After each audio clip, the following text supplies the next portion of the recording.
When he met Chloe, she seemed unearthly to him, so ethereal and airy. The girl was slender, pale, her skin almost transparent. She exuded tenderness and fragility. Being around her made you want to perform feats, and Carter did from the first day of their acquaintance. He simply took charge of Chloe. He was 17 at the time, and she was only 15. Carter was a troublemaker, and Chloe was a delicate girl, someone you were afraid to touch. Carter took pride in her. How tired he was of those girls who were ready to fight at the slightest provocation, cigarette in their mouths, swearing left and right. But Chloe was different. Even when Carter let out some strong word, Chloe blushed immediately. The girl often ended up in the hospital. She was so fragile. A slight breeze, and she caught a cold, pneumonia, and gingivitis. But even Carter liked that. In his circles, girls fell off motorcycles and were fine. They bandaged their knees, spat, and carried on. When Carter decided to propose to Chloe, he was already 22. Carter's mom was vehemently against it. "Carter, don't even think about it. A wife like that, and she'll be sick for a month if you so much as sneeze. No children, no normal life. The women in her family barely make it to 40, a rotten lineage." "Mom, what are you talking about? What does lineage have to do with it? Chloe just has a weak immune system. I'll take her to the sea, and she'll get better there. And who's going to earn money for the sea? You? She can't work anywhere, even me. Am I not a man or something, Carter? I'm against it. Listen to your mother for once. You will regret it. With her, love won't solve everything." Carter didn't listen and was very happy, of course. Carter's mother eventually accepted it. If her son loved her so much, how could she be against it? But deep down, she was sure their marriage wouldn't end well. Carter worked, he tried. In the first year, he even took his beloved wife to the sea. Chloe had never seen the sea before. She stood there mesmerized, staring at the horizon. "Carter, look how beautiful. I never thought such beauty could exist." Carter smiled. He was ravenous, he wanted to eat. But if Chloe liked it so much, he would wait, enjoy the view. Although what was there to enjoy? Water and sky, everything was ordinary. Finally, Chloe headed back to the hotel. She admired everything along the way. Carter smiled. He always liked her naivety and sincerity. Oddly enough, after the trip to the sea, Chloe went without being sick for half a year. Apparently, the sea air really did her good. Chloe inherited a small apartment from her grandmother, so they had their own place. And Carter thought about buying a car. "Chloe, imagine, at the sea in our own car. Stop wherever we want. It'll be amazing." Chloe smiled and stroked her husband's hair. "Of course, it'll be amazing. But where will we get the money for the car?" "Well, how? We both work, we'll save up, and someday, we'll get it. When we get it, we'll buy it." That's how they decided. They even spent evenings looking at different cars and argued about which one was better. Carter went to get his driver's license, and Chloe worried at home, hoping he wouldn't crash into anyone. Carter finished his driving lessons, passed on the first try, and was burning with impatience. He counted what he managed to save almost every day. He knew it wasn't enough yet, and it would only be enough for 4 wheels. Carter's mother supported their idea that a car was necessary and even contributed a significant amount of money. Chloe opposed Carter's taking the money. "Understand, if your mom gave, then mine should contribute too. But they don't have money. You see that mom is very sick." "Chloe, come on, nobody is asking for your money. Everything is fine, everyone understands. I didn't ask my mom, she brought it herself. She just doesn't want to travel to the country on a bus." Chloe understood that no one would listen to her, so she didn't bring up the topic again. A year later, They bought a decent car and drove to the sea in it. Carter was right, having your own car is great. Yes, they drove for a long time, but they took so many beautiful pictures. For Carter's birthday, she gave him a camera. She always dreamed of becoming a photographer, but to become a good one, you need to invest, and she had nothing. And now, not exactly as she dreamed, but she could take pictures, and it was great. Carter just smiled and sometimes shouted, "Watch your step," when she chased another beautiful butterfly with her camera. They lived together for 5 years. The mother-in-law often asked when they would give her a grandchild or a granddaughter. Chloe smiled shyly, and Carter loudly replied, "We're working on it." Then, when they were alone at home, Carter asked Chloe, "Chloe, have you ever thought about why we're not having children?" "No, our time will come, and it will happen." "Still, it's strange. We've been living together for 5 years, and nothing." Chloe hugged him. "Carter, children don't happen with a snap of the fingers. They happen when they want to. It'll happen when it happens." Carter pretended to agree, but in his heart, some worm itched. Everyone has children in the first or second year, and they've been together for 5 and nothing. One day, Carter was coming home from work. It was raining so hard that the windshield wipers could barely cope. Ahead was a huge puddle. A car was driving on the opposite lane and on the shoulder. Right where the center of the puddle was, a girl was walking. Carter tried to brake, but he knew that in a second, he would splash her with dirty water from the puddle. And it happened. The girl froze. Carter immediately stopped and got out of the car. "Sorry, I didn't do it on purpose. Couldn't avoid it, couldn't stop, and you were right on the edge. No need to apologize, it's my fault. I always have headphones on, can't hear the cars." The girl examined herself, her white jacket turned rust brown, and the blue jeans. It's all nonsense, but I still have a long way to go home. How can I take the bus in this state? The girl shook her jacket thoughtfully. "Why take the bus? I'll give you a ride wherever you say, to make up for my fault." "Really? But I'll dirty your car." "Yes, I'll clean it, don't worry. Get in, I'll drive you home." "With the wind?" "Oh, no, I don't need the wind, or everyone in the car won't fit." They laughed, and Carter opened the car door. Chloe was worried. Carter finished work at 8, it was already 10 on the clock, and he's not back yet. She dialed his number again, out of network, most likely, his phone died. Carter often let it happen, he doesn't keep track of his phone. It was almost 12 when the key turned in the lock. Chloe was offended, so she pretended to be asleep. Carter slammed the fridge door several times, apparently, he was eating. Then he came and quietly laid down. Carter always kissed Chloe before going to bed. Today, apparently, he didn't want to disturb her. In the morning, he explained that the car got stuck in a puddle, the phone died. Had to struggle in the rain for so long. Chloe blamed herself. Her husband came frozen and hungry, and she went to bed. You can't do that. A week passed, and Carter returned to the topic of children. "Chloe, let's go get checked.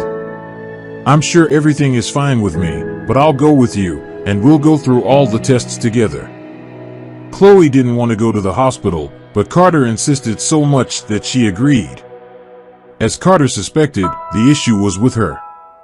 She could have children, but only after some surgical intervention. But the intervention was prohibited since Chloe had a heart defect. Carter sat there, thunderstruck. "So, we have no chance?" "Why, there is a chance, even without surgery, but approximately 1 in 10,000. So, a very, very tiny chance." They came home, and complete silence. Chloe wanted to talk to Carter somehow, reassure him, but he jerked away from her, sharply grabbed the keys, and left. Carter didn't stay overnight at home for the first time, and Chloe also didn't sleep all night, waiting for him. But Carter came in the morning at 7 when she had already gotten up. He silently walked into the bedroom and collapsed to sleep. In the evening, when he got up, took a shower, and had dinner, he apologized to Chloe for his behavior. "Forgive me, I was so upset that I didn't want to see anyone. I was driving around the city all night. I understand, you were upset. It's okay." They went to bed as always, huddled close to each other. Chloe had gotten used to Carter being right there, and in the morning, she felt unwell, a pressure in her chest. And Carter called an ambulance. The hospital said she was nervous, and her heart immediately reacted. "No worries, just rest and positive emotions." Carter sat in the hospital corridor. He leaned against the wall and closed his eyes. His mother told him, but he, deeply in love, didn't listen to anyone. Finally, the doctor came out. He said that Chloe was sleeping and would spend at least 2 weeks in the hospital. Carter went to the exit, sat in the car, and took out his phone. "Chloe, Sarah, I invite you to my place." Yes, I'm single for 2 weeks." "Are you serious? Where's your sick wife?" "Where a sick person should be, eased in the hospital." "Okay, I'll come in a couple of hours." Carter hurried home. He needed to clean up, review everything, so that there were no traces left. The girl looked sad. "And when will we see each other now?" "I don't know, Sarah. I'll call you." Carter himself didn't want to let her go, but tomorrow, Chloe is being discharged. He cleaned up, even made soup, and in the morning went for Chloe. They entered the house. Everything was as before. But Chloe somehow felt uneasy. She almost immediately lay down after a short rest. She went to the kitchen to cook. Carter wasn't there. He went to work. The evening was completely ordinary. Chloe approached her husband, sat next to him, hugged him. "Carter, what are we going to do? How do we live on?" "We'll live normally, don't worry. Let's go to sleep." And after 2 weeks, Sarah told him that she was pregnant. Carter was in shock. He still wanted a child, and what about Chloe? 1,000 thoughts and 1,000 questions tore him apart. Sarah set a condition: either he leaves his wife for her, or she gets rid of the child. Carter knew she would do just that. He decided to leave. After all, he promised no one to ruin his life. Why should he live without children just because Chloe is so sick? In general, he should live like this. He decided to talk to Chloe about it directly. Today she must understand him. He came home. Chloe was sitting in the dark in the room. He turned on the light. "Why are you sitting in the dark, Carter?"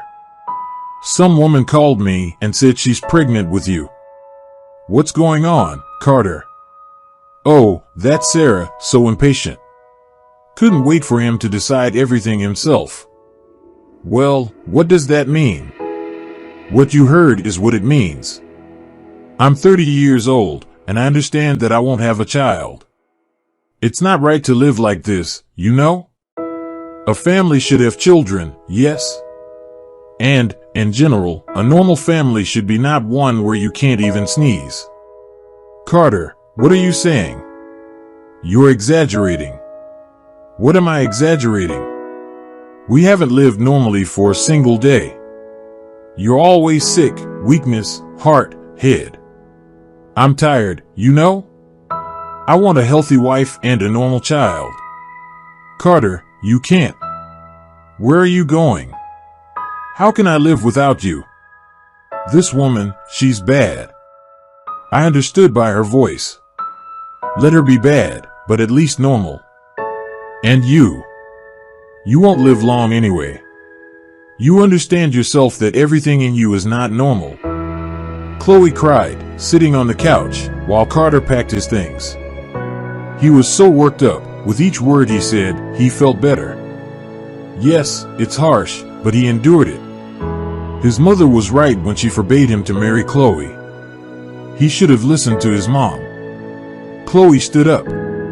Carter, if you leave now, you will never come back to this house. Chloe, I never want to come back here. Goodbye. Carter slammed the door, and Chloe flinched at the sound. Well, that's it. What will be in her life now? Greenness, pain, melancholy, nothing else. Carter was absolutely right when he said that she is a useless creature that lives on this earth for no apparent reason. Well, what's the use of her? Absolutely none. Chloe laid down on the couch. What to do? And in the morning, Chloe decided that she would leave. She would leave and come to her parents once a year, and nothing would remind her of Carter. The woman was determined. She decided she would go south. She felt good there, which means she can work well, earn a lot, and live peacefully. Chloe consulted with her parents. At first, her mother was against it. Chloe, how can you be alone there? No one you know. Mom, everything will be fine. I can always come back. And such a surge of strength suddenly began with Chloe. First of all, she filed for divorce, then, she turned to an agency to help her not only sell the apartment but also find a small house or apartment there in the city where she and Carter went for the very first time. A month later, they divorced.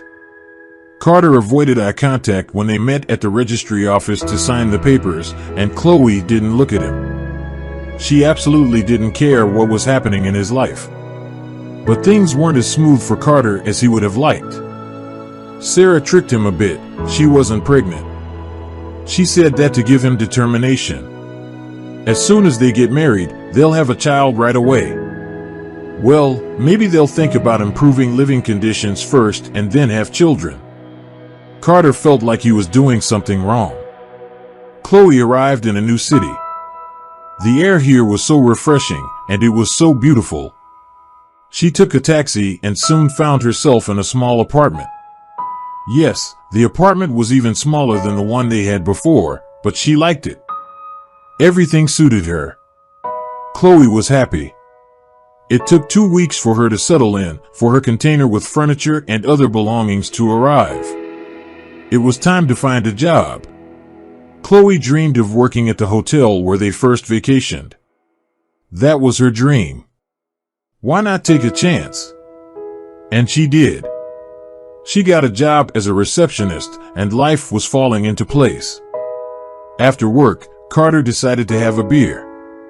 He didn't want to go home to hear Sarah again, the same old song every day, how useless he was, how he couldn't do anything. They had been living together for 5 years, not in a new apartment and not by the sea. He remembered that he used to take his first wife to the sea all the time, but Sarah never saw the light of the sea. Her mother would nod in agreement, saying that Sarah gave him the best years of her life, and he did nothing.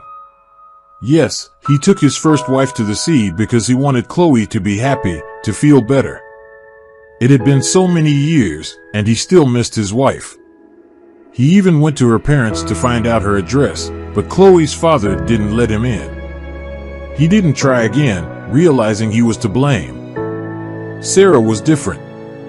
She wasn't interested in his feelings, she was interested in how much money he earned. In that regard, Sarah miscalculated. Chloe inspired him. He understood that Chloe was delicate and fragile. As a man, he should achieve, he should earn. And now he no longer felt like a man, just a lodger. Sarah always made decisions on her own. Even if he disagreed, even if he didn't like her decision, she would look at him incredulously and say, "It's already decided." No one cares about your opinion, Carter. I'm your husband, a man. I should be the one making decisions at home. A man? Is that the man who should build a house and plant a tree? I'm not even asking about the house. Have you even planted a tree, Carter? Carter slammed the door, and Sarah left. He wanted to leave, but where was he going to start his life all over again? Now, he wasn't a boy anymore, but when he thought that he had to live with Sarah for the rest of his life, he felt bad. Today is Sarah's birthday. she planned to celebrate it in a cafe with her colleagues, and Carter wasn't invited. Well, what are you going to do? Only colleagues from work will come. Everyone will come without wives and husbands. It's just a work party. Carter didn't really want to be there, but it was a bit hurtful that her husband, was pushed to the background. Chloe would never have done that. More likely, she would have canceled the party altogether if Carter couldn't be there. Yes, Carter admitted to himself that he had made a huge, terrible mistake. What had he found in Sarah? What next to Chloe? She lost on all fronts. Only his mother understood. Son, maybe you should move in with me. You'll live, look around, and then you'll meet another good woman. Not like your Sarah. Mom, well, what? I see how you live. Don't I? They walk all over you, and you endure it. Did I wish that fate for you, Mom? You didn't like Chloe either. I didn't like her, and I'd have to live without grandchildren, but she loved you, she respected you. By the way, do you even know where she is now? No, I don't. Carter, if you knew, would you go and apologize? Guys, I would go without hesitation. They often talked about his first wife, and after those conversations, Carter wasn't himself. Today, he left his mother's place. Sarah was celebrating her birthday, and Carter decided to take a walk around the city. The evening was nice, quiet, and warm. Autumn was coming soon, and the park was full of people, children, grandmothers, grandfathers. It was interesting how it turned out. He left Chloe so that finally a child would appear, but in the end, neither Chloe nor a child. A little girl, about 4 years old, ran past him, laughing. She was all airy in a fluffy dress with fluffy hair. She was running away from her mom, who was a bit slow. The mother caught up, picked up her daughter, and laughed. Who do we have here? So fast. Carter froze, that voice. The woman stood with her back to him, and he couldn't see her face. Then she turned, saw Carter, and the smile faded from her face. Carter? Chloe? They said it simultaneously. Both were silent for a while.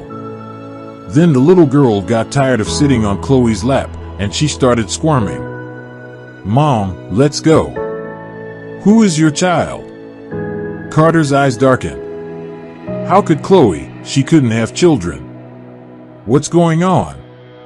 He heard it all himself. Chloe, is this your daughter?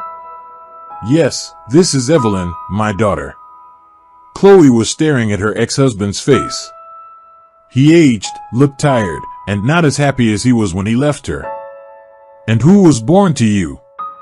The little girl still managed to break free from her mother and dash through the grass after a pigeon. She fell, turned to look at her mother to see if she would scold her. Seeing that her mom wasn't pointing a finger at her, she quickly got up and chased after the pigeon again. Evelina, quieter. Be careful. Yeah. Evelina ran in circles around them as they walked together along the path. No one was born to me. Sarah lied to me back then. Sorry to hear that. But so many years have passed, you still haven't had a child? No, we haven't. And now I doubt we ever will. Chloe was shocked. Yes, her ex-husband was unlucky. He left her, went to someone else, and everything seemed bright. Perhaps there really is a boomerang in this world. And you? How did it happen? The doctor said it couldn't happen, right? The doctor said there was a chance, but a small one. Chloe smiled.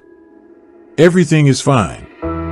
I live, work, raise my daughter, and a husband. Who is he? I don't have a husband. Somehow, one marriage was enough. I don't want more for now.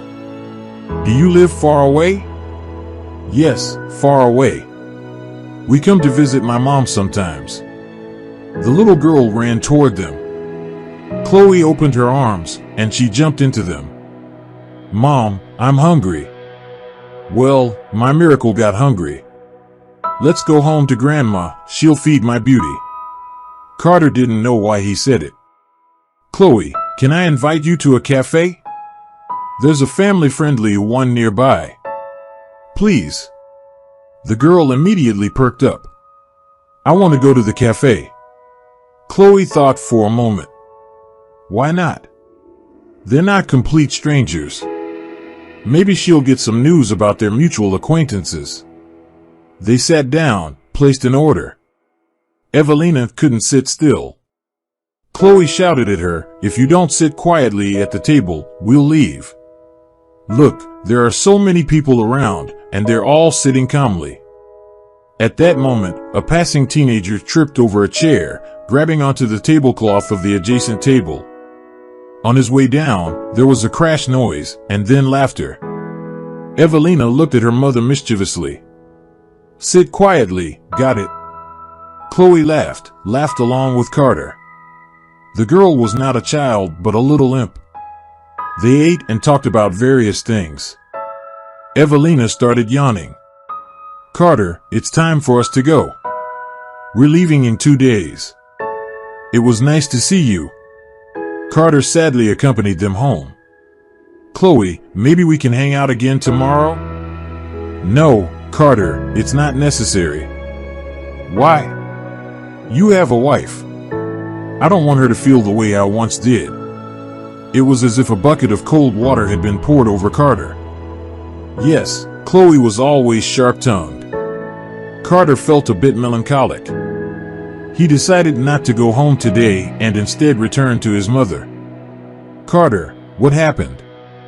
Nothing, Mom. Imagine, I met Chloe. She has a daughter, so beautiful, so lovely. Chloe has a daughter? But how? Like this, Mom, that minimal chance actually happened. Oh, Carter. Carter told his mother how they walked, how the girl behaved, how beautiful Chloe became without him, tanned a bit fuller. Now she doesn't have that painful thinness. She became so beautiful that it hurts to look at her. Carter, how old is the girl? Mom, I didn't ask. Exactly 4, maybe a bit older. When did you leave Chloe? Carter looked at his mother. Mom, what are you getting at? I'm not getting at anything. I'm telling you directly. You're a fool and an idiot. Carter grabbed a piece of paper, did some calculations. Mom, it can't be. Of course it can't. Children aren't born to people like you. But it wouldn't hurt to find out the girl's birthday. What if? Unable to wait, Carter rushed and immediately ran to Chloe's parents. Let them kick him out, let her scold him, but let her answer just one question. When is Evelina's birthday? Chloe opened the door, raised her eyebrows in surprise, and then said, Go to the backyard, I'll come down now. She came out in a minute. Carter, what do you need? Chloe, I'm begging you, answer one question. When was Evelina born? Chloe remained silent for a while, then sat down on a bench, looked up at him. He figured it out, after all. Carter felt genuinely unwell, there were even tears in his eyes. He sat next to Chloe, gripping his head with his fists. He had a daughter, and he didn't know. He abandoned his mother to certain death. He was a scoundrel and didn't deserve forgiveness. A daughter. My God, how is this possible? He turned to Chloe. Chloe, don't say anything. I didn't want you to know, but I would have told you anyway. Yesterday, when I found out that you have no children, I realized it's wrong to hide that Evelina is your daughter. It's unfair to you, Chloe. She thought about him, the person who caused her so much pain, and wanted him to be well. And he, Carter, felt like crying. Although, why did he want to cry? He cried, tears flowed down his cheeks, and Chloe saw it. She felt sorry for this man who had tangled himself up in life. Carter, I'll go. Evelina might wake up. We'll go to the carousel tomorrow. Come if you want. Carter knelt in front of her. Thank you, Chloe. Thank you for everything, for my daughter, for not kicking me out. Now I've made so many mistakes in my life, but I'll fix everything, you'll see. Chloe put her hand on his shoulder. Carter, go home, we'll see each other tomorrow. Carter went home. When he arrived, his wife wasn't there yet. His mother immediately started scolding him. You were wandering somewhere until night. I'll tell everything to Sarah. Carter didn't even bother responding. He grabbed his suitcase, started packing his things. He called his mother immediately after leaving Chloe. Mom, don't go to bed. I'm coming for my things and to you. Carter, what did Chloe say to you? Mom, you were right. Evelina is my daughter. I'll be waiting for you, son. His mother, seeing Carter packing his things, immediately called Sarah. Sarah appeared 15 minutes later. What are you doing, leaving? Where? Why do you care? Sarah was furious the whole time he was getting ready. Carter listened to her calling him names, but he didn't care. Approaching the door, he put the keys on the hallway table. Sarah continued shouting after him. He slammed the entrance door, walked up to his car. He had already decided he would go to the city where Chloe lived. He would be nearby, help, participate in his daughter's life. Even if Chloe never forgives him, he will always be there. Thank you for joining us today on Deep Stories. Be sure to like and subscribe and hit that notification bell so you don't miss out on our next video.